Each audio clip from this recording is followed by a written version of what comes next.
I haven't been able to chew normally because of broken teeth for like, it's been about 10 years, I think. And when I started this whole process 3 years ago, started with several extractions of the broken teeth, and then also had a couple root canals, and then we're now replacing the broken teeth with implants. I was honestly most terrified of the implants, just because I've heard so many people having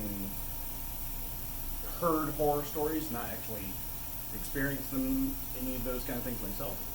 Just, I've heard horror stories and I was kind of scared of that. The hardest thing that I went through were the extractions. The second hardest, and it's a vast margin of difference. The second hardest was the root canals. I haven't noticed anything with the implants. I noticed no pain when having them put in, noticed no pain healing up from having them put in, and no pain of putting the crowns on. Just basically, it was lay back in the chair and relax the entire time for putting the implants in. And now having gotten implants put in, I'm gonna go have a steak and chew it normally for the first time in 10 years.